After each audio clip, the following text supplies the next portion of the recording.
You're listening to Dating After DV. Real stories, expert insights, and deep healing from women who've been there. Together, we're breaking the silence, naming the patterns, and rising from toxic to true love. You're not starting over, you're starting stronger. With me, your host, Christy. Welcome to Dating After DV. Today we have with us Dr. Nay. Dr. Nay, thank you so much for joining us today.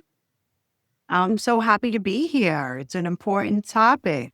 Yes. Finally leave your domestic violence situation and maybe, you're working on healing and then you're like, well, wait, I do want to meet somebody. How does that happen? Exactly. Yes. And I was so delighted to be connected with you. You are an esteemed expert in the field. Not only have you studied this, but you are a survivor yourself. Dr. Nay was connected with me as introduced, the ex-wife of the Wolf of Wall Street. So, of course, I was over the moon to have you with us today. I just finished your book as well, and it's behind you there on the shelf. Run Like Hell is the title.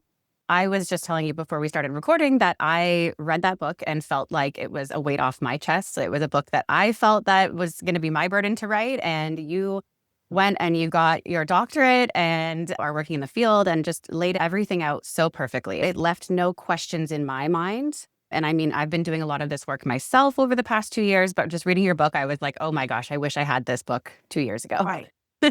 Right. And that's one of the reasons why I wrote my book, right? Because, I was in the quintessential trauma bond, 25 years ago with my ex Wolf of Wall Street, but nobody was talking about it. Right. So when I was in it with him and even when I left, I had no roadmap. I had no guide. And not only that, but, victims of domestic violence are stigmatized. And I'm sure you noticed that the way I write my book is I really destigmatize the victim. Yep. Right. I've been in the clear for 2 years. But one thing that I had still held with me was it takes two to tango. I'm the one that stayed. I was in the traditional cycle. I was the enabler. Like, why didn't I leave? And you're the first person that I've heard contextualize it in a way that's like, I didn't request being abused. Not right. Well, you know what? I hate that term enabler. And what happens is that in the 1970s, a lot of addiction language got co-opted into family systems language, and then domestic violence took it. But it doesn't really apply, right? And I don't even necessarily go with the whole enabling model with addiction, but let's just put that aside because I know for a fact that I did not enable or cause my ex to have rage and be an addict. And there's a term actually called prodependence, and all I actually was trying to do was help him. Right now, I didn't know how to help him because I was in my 20s and I was in a trauma bond and he was controlling me and abusing me at the same time. But I really wanted to put that stigma on its head and stop saying we are codependent, we have learned helplessness, we have bad pickers, because we're not responsible for somebody else's abuse. Abuse is always the fault of the abuser. Now, we are responsible for healing ourselves afterward and learning from the experience. However, we are not responsible for somebody's abuse. And I think you know this. As a domestic violence victim, we feel so much shame already. They're shaming us. They're blaming us. We feel shame for staying. We feel still shame for leaving. We feel shame for anything in that relationship. So it's very important to at least take that layer of shame off of the victim and say, no, you're not responsible for your ex's sex addiction or gambling addiction or, proclivity for porn or rage. I mean, and if you were responsible for it, then you could be responsible for helping them stop. But you can't. Good point. Which just proves it that we're not responsible for it. But we really blamed the victim. And I'm hoping that, in my time and my legacy, will be really changing. Oh, yes, absolutely. When you're talking about, we're not responsible, what I'm hearing is it was that level of hyper responsibility that was keeping me in it, trying to have make a difference and, help the situation be healthier, whatnot. Right. And actually, that's something that my therapist told me at the end was the only reason you left is you realized you couldn't fix it. And I was Right. like, oh my gosh, that's so Right. true. Right. You realize it's beyond you. And then, it's so hard to be in it. And we know it's hard to leave because, the research shows that often the most dangerous time is when a woman attempts to leave. Absolutely. I can attest to that. There was another stat in your book, and I'd never heard this before, but you said something like over 70% of people grow and thrive after these Yes. Yes. relationships. Yeah. So the research shows that 75% of people who specifically experience this sort of relational trauma, interpersonal violence, they go on to experience post traumatic growth. So that's very hopeful. Yeah, absolutely. I started this project thinking about men and women. It wasn't really a gendered thing. I've seen men be abused as Sure. well. But what I've learned through this project and also through your book too is it is actually overwhelmingly women, which is a little sad to read. I've had some men in my life very close to my heart that I've watched get abused. So this was actually something that propelled me into this work, never mind my own experience later in life. But in your book as well, if you're mentioning that we do in this industry refer to he as the abuser. Yes. It's usually the men with the resources and the power. Actually, that's Yes. something from your book that was really fascinating is that this kind of trauma bond and abuse is characterized by intermittent abuse. It's not constant, or else, of course, why would we be there in the first place? That's right. That's right. And That's the right. power Bible dynamic. masochist. Yeah. Yeah. Do you think that that's the main reason this is a one gendered problem? Yeah. I think that typically we live in a patriarchy, so men genuinely hold the power. And the only thing patriarchy means is a hierarchy where Mm, one person is above another, right? So we do live in a hierarchy, and men usually do have more resources, which can lead them to have more power. And I think there's a lot of other things. Um, I think there's a lot of misogyny in the culture and a lot of unhealed adults running around the world. yeah, I always fair say enough. there's a lot of adults, 4-year-olds running around in adult bodies. hmm Something that fascinated me from your book too, I hope you're okay talking about this, was I can't imagine coming out of this relationship that you were in. You mentioned that in the book that not only are you coming out of this, but now you have to watch the whole thing on this screenplay. It was not from your perspective, of course, right? You weren't Right. involved with the writing of the book or the producing of the movie. But it did make me curious. And so after reading your book, I rewatched the movie from what I imagine were, what I can imagine your Yes. eyes. Yes. Um, but I did want to ask you if there's anything that you would be open to sharing that was totally just not in the movie, that was never Sure. your side to be able to share.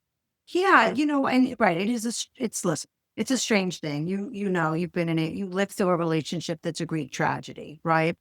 And it's filled with trauma and betrayal and deep heartbreak and pain. And it took me a long time to get over it. I did a lot of therapy. And then my ex is like, I'm gonna write a book. I'm like, great.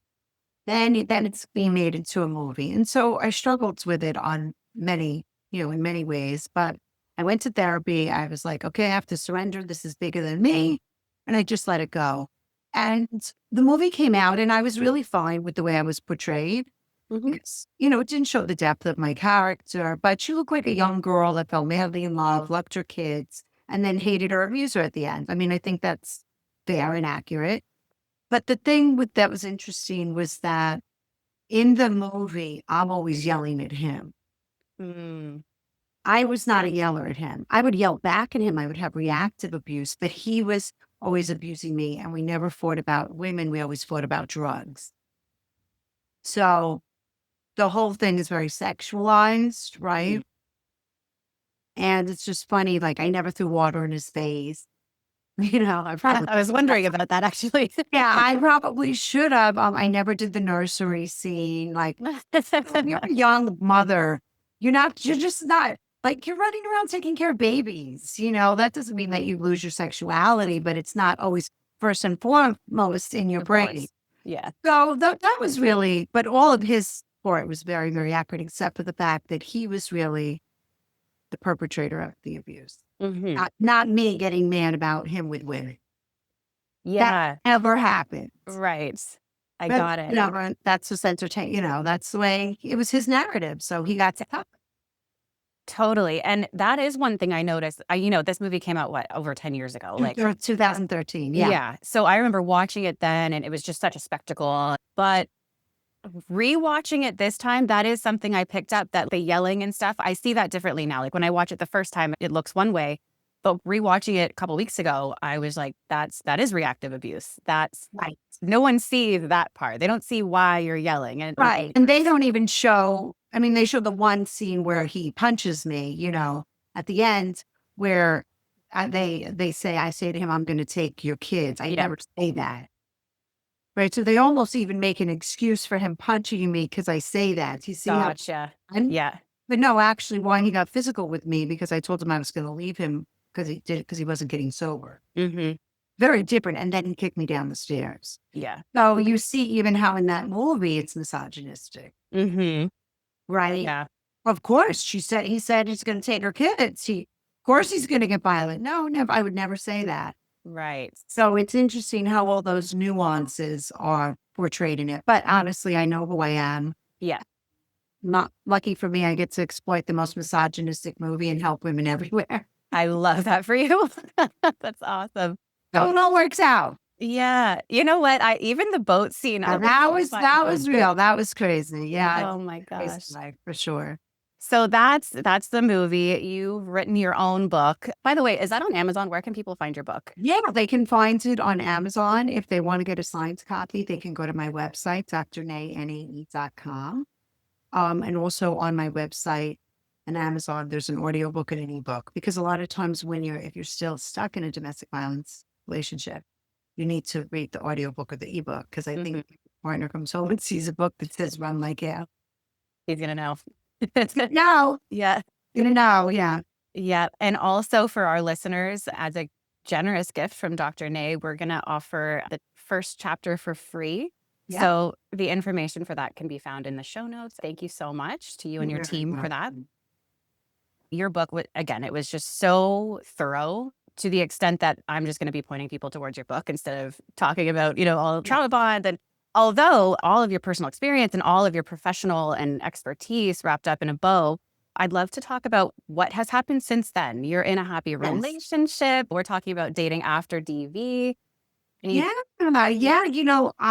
so when I left my ex, his sponsor, because he finally did get sober, said to me, Nadine, you're going to leave Jordan, that's fine. But if you don't go to this place, you're going to meet a guy that's going to be just like Jordan, but in a different shape and form. So I checked myself into a place at the Karen Foundation called Breakthrough. And basically it was like a 5-day intensive where I went in and I learned about boundaries. I learned that I could say no. So I'm like 32 at this point, and again, this is a long time ago. Nobody was talking about boundaries.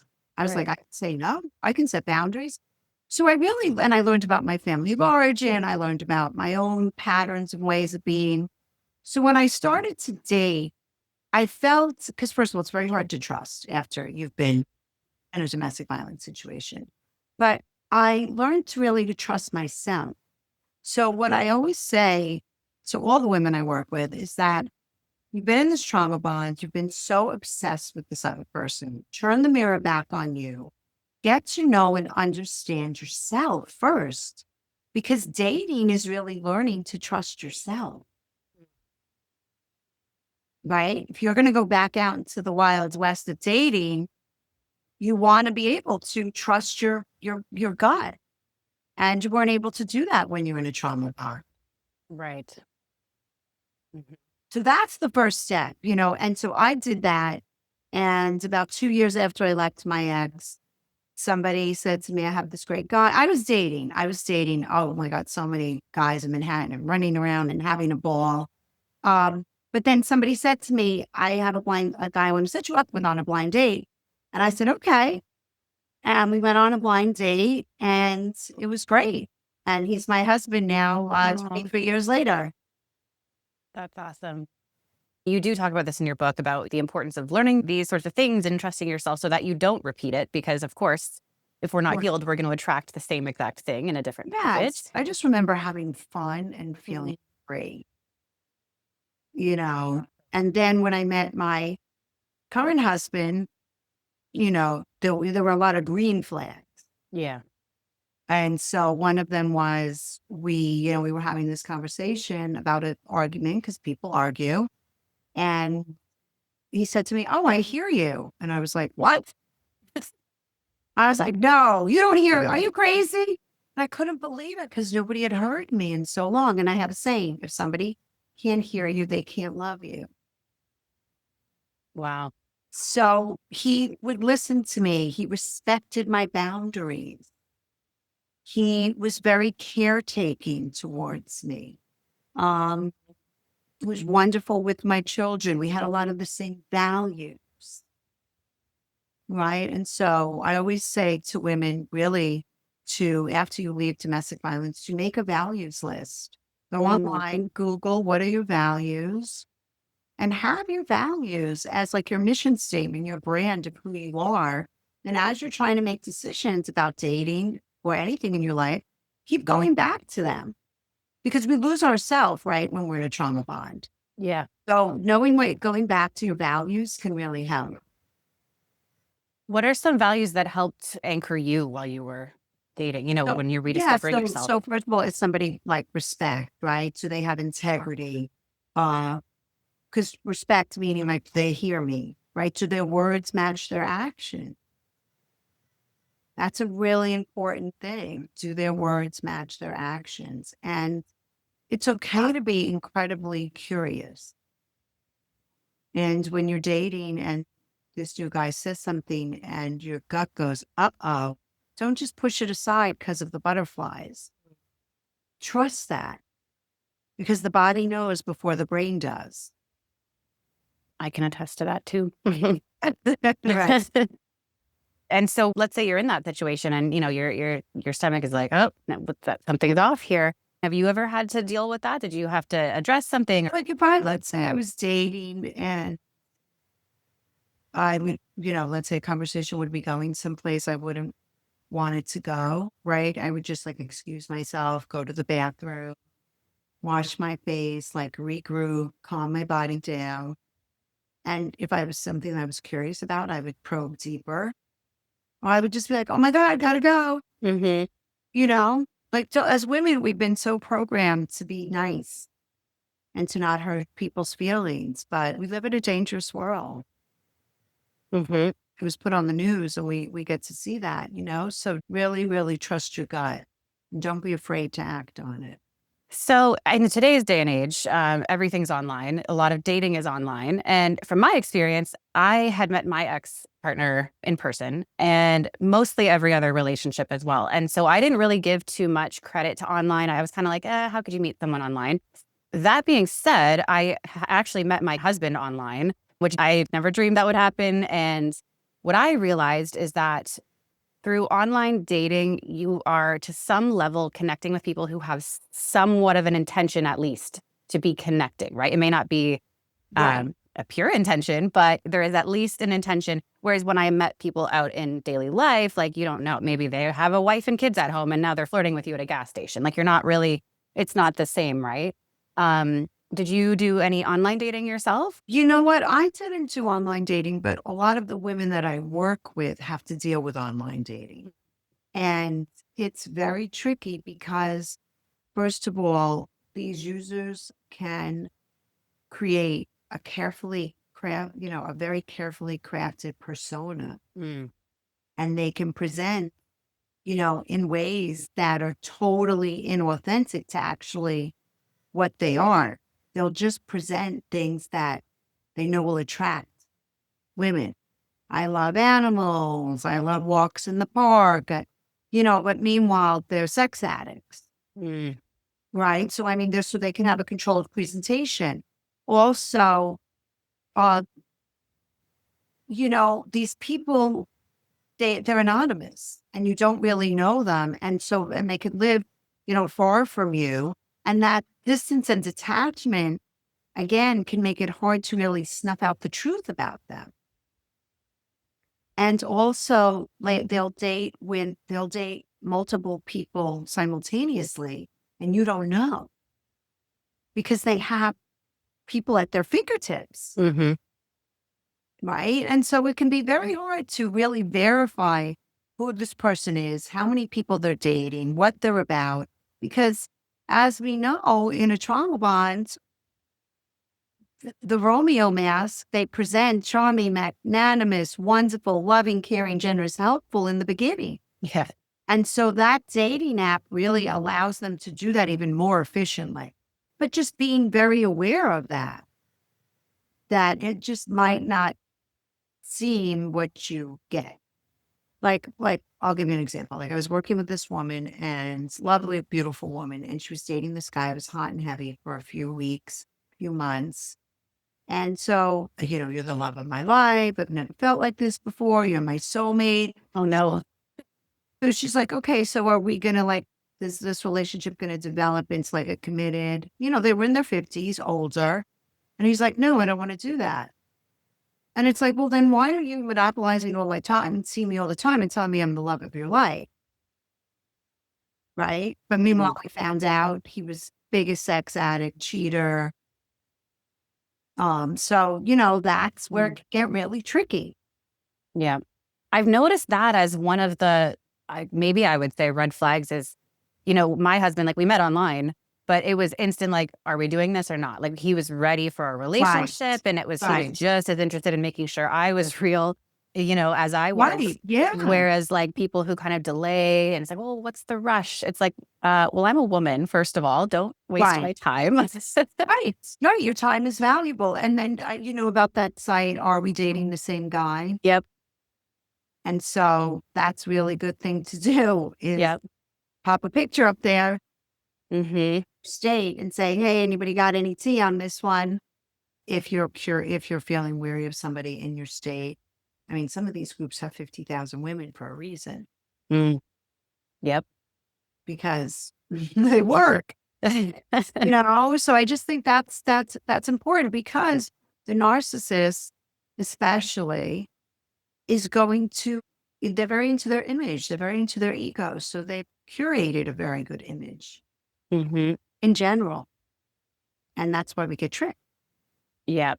So the dating app just creates one more layer, I think, where that can get trickier. Mm-hmm. Makes it easier for them. Yeah, it makes it easier for them. That doesn't mean you shouldn't use them, but just like anything, right? That's why we're having this talk. Is just to be more have greater awareness. Of course. Mm-hmm. I I can't believe how common this is. No one was really talking about it 25 years ago. It was still happening, but I mean, there Yes. was less resources. And now Yes. it's almost hard to find someone who hasn't experienced it. Exactly. I was working out in the gym this morning and it's a new gym. And all of a sudden, she's like, what do you do? So I tell her, she's like, oh, yeah, my husband's like that. Oh, no. I'm like, I'll bring my book tomorrow. But, I'm just like, hey, it's everywhere. But, Yeah, but then you have nice stories like you and I, right? So we have to hold the hope too. 100%. And you know what I find interesting is like, here you are having done all this work. Like it's been splashed across the screen in front of my face while I was in it. Like, Right. and 2 years ago, I'd heard of narcissism for sure. Like I had some theories about my family of origin, but I can't believe how deep I had to dig to find education. And there's people talking about it, but I was like, no, no, no. I want to understand how this works. I have a master's in human behavior and I'm pretty sharp. Like I'm a pretty smart cookie. So Yeah. They get I, everybody. yeah, I couldn't believe how much this information was not at the forefront. Again, why I just so appreciate the work you've done in your book. You just put it together so succinctly. Speaking of dating narcissists, is this a general thing that you work with your clients about? Yeah, first of all, they're usually healing, right? So the last thing when you're healing from a trauma bond, the last thing you want to do is end up in another one. Yeah. Because that's just it was so painful. So that's the way I work is that, we really work on who are they, working on themselves, getting to know themselves, building their confidence back up, because loss of self is a huge symptom after a trauma bond. And then, then having the courage, right? Because when you're dating, there's always a chance that you're going to get rejected.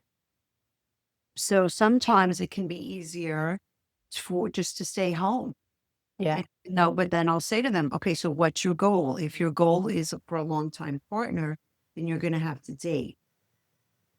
And I was working with one woman many, many years ago after that horrible shooting that happened in Vegas. What was it? Mm. 78, or it was Route something. And so she came to me after that and she was very traumatized, clearly. But she wanted to start to date. And I said, nobody's going to knock on your door. You have to go out. So she said she went out and she went to the party and she sat like in the beginning. Then she inched her way in, inched her way. You know, she met a guy who was also, his fiance had died in that shooting. Well, they're married today. Oh.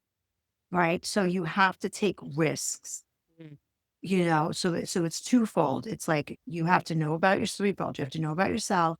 You have to take risks, and then you have to keep yourself safe with the education. Mhm. So it's a balancing act of all of that, but it's totally possible. Of course. How do you recommend people build confidence? Yeah, you know what? Building confidence, there's one simple way. You have to have the courage to face what you fear. Mm. It's that simple. You know, like when I first started to do my social media videos, I hated them. I was like, I don't want to be on a video. Yeah. I felt insecure and self-conscious and I filmed them 50,000 times. But now I'm like, boom, pull it out. Because I had to have exposure therapy almost to it, Yeah. right? So if you want your life to grow, if you want to transform, if you want to become the best version of you, if you want to reach your potential in life and love, you have to have the courage to face your fear and take risks. Mm. And it's easier said than done, I know, Yep. but it can be done little by little, little by little. And then you Mhm. take a risk and you approach what you fear and you're like, that wasn't so bad. Right. Actually, I feel good. Yeah, it was worse in my head. That's right. Exactly.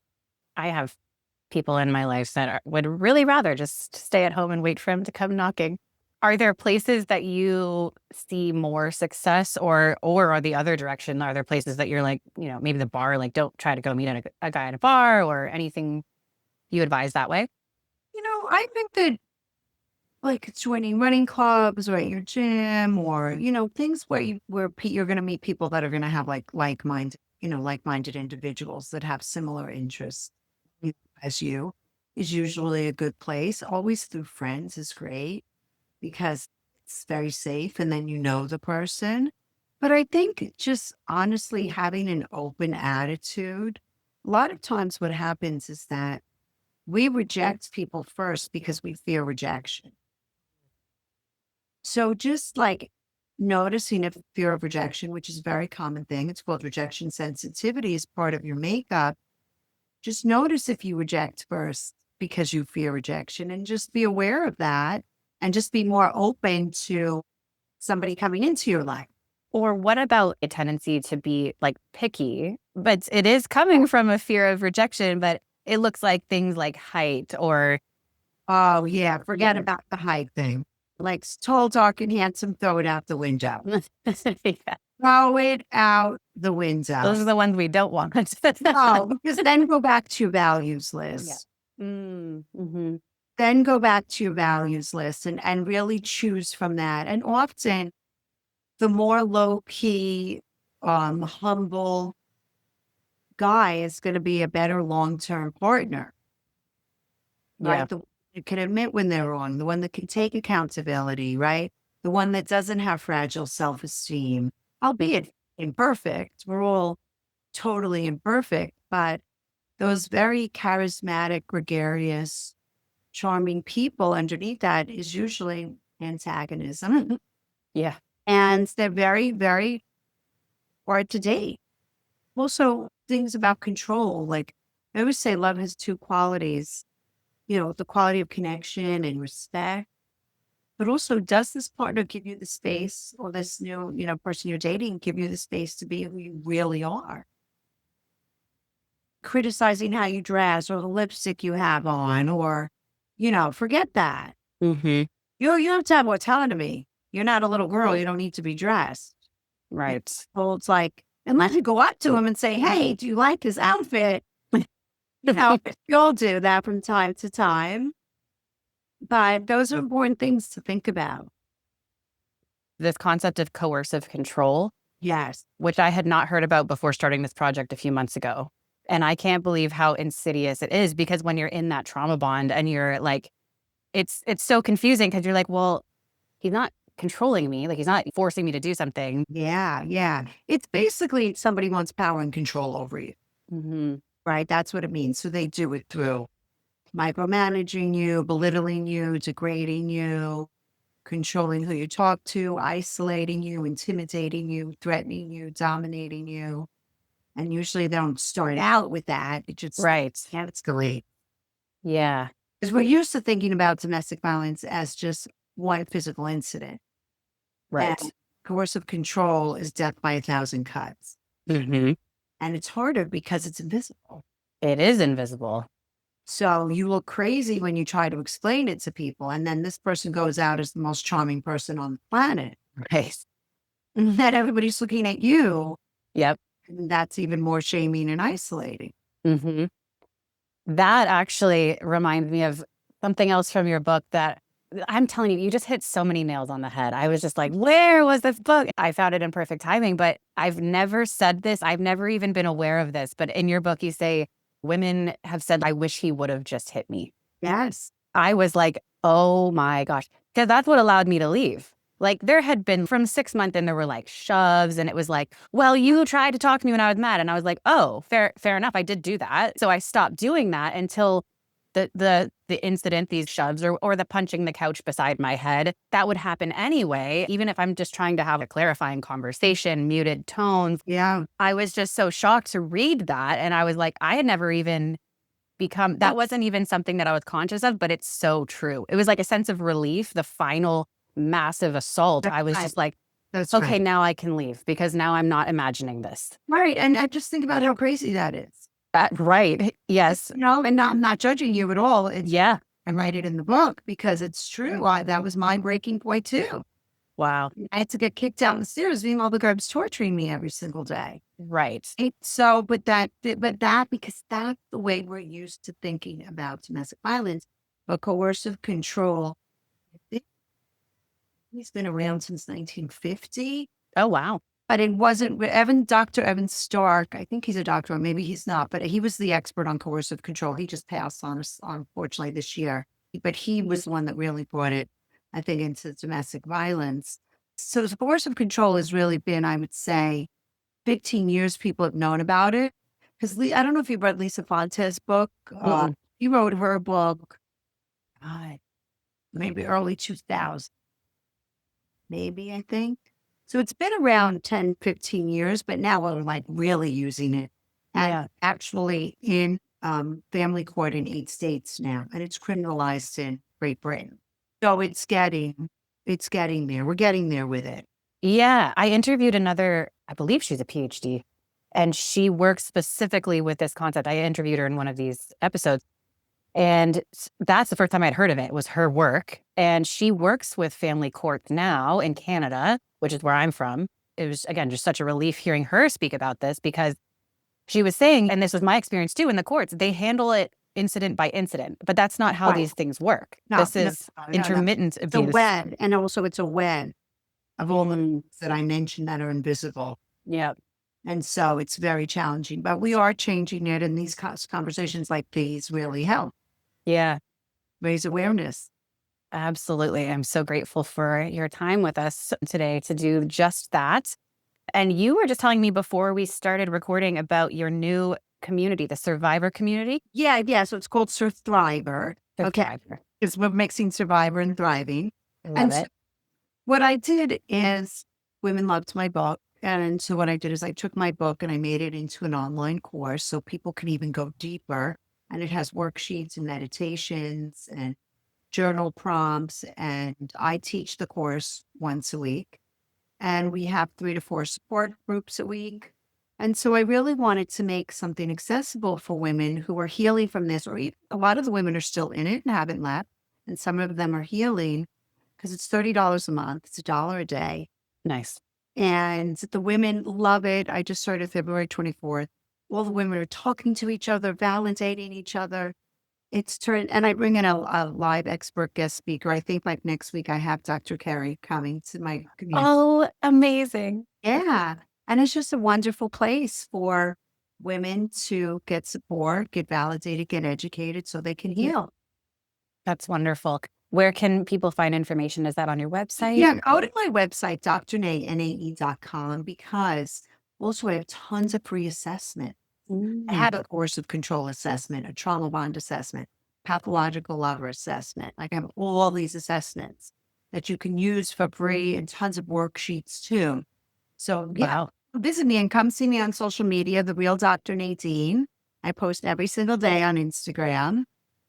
And thank you so much for having me. Of course. Oh, thank you. It's been such a pleasure to connect with you and have you be part of this project and to hear from you. And I'm certain that we'll have some people come find you for those. I didn't know that you do all these assessments. So Yeah, I have so much. Like my website is like a wealth of information up for this. amazing. Well, thank you so much again. Thank you for the work that you do for Oh, turning survivors into thrivers, yes. for being so bold and courageous too, coming from your story and having had it be made this massive screenplay, and you're speaking out as the beauty and grace that you are. So thank Oh, you. And for your thank, time today. It's been such thank a you so pleasure. much. So much fun.